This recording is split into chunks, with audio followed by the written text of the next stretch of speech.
पगली के प्यार हो ही गई हो। पगली के प्यार हो ही गई, सोने जनिया कैसन रोग लगैला। दिनवा ना कटे रतिया ना बीते, दिलवा में आग तू लागैला। पगली के प्यार हो ही गई, सोने जनिया कैसन रोग लगैला। दिनवा ना कटे रतिया ना बीते, दिलवा में आग तू लागैला। पगली के प्यार हो ही गई, सोने जनिया कैसन रोग लगैला।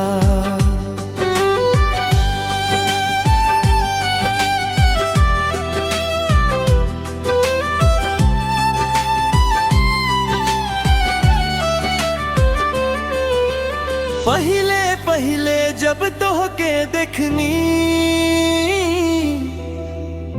दिलवा हमार धड़क उठल। तोहरे नयनवा के जादू ऐसन, सांसों में तोहर नाम बसल। रोजे तोहरे सपना देखी, नींदियों अब उड़ गई। पगली के प्यार हो ही गई, सोने जनिया कैसन रोग लगैला।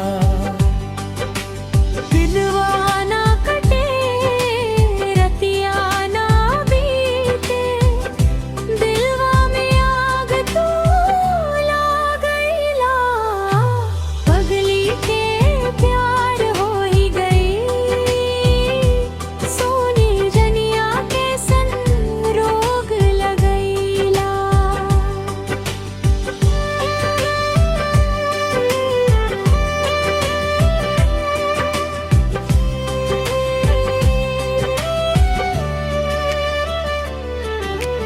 चांद से उजर तोहर मुखड़ा, फूल से मीठ लागे बतिया। तोहरे खातिर जियरा धड़के, तू ही बन गईलू तकदीरिया। साथे जिएब साथे मरी, रब से ही अर्जी लगिला। अंतिम मुखड़ा पगली के प्यार होई, सोने जनिया कैसन रोग लगिला।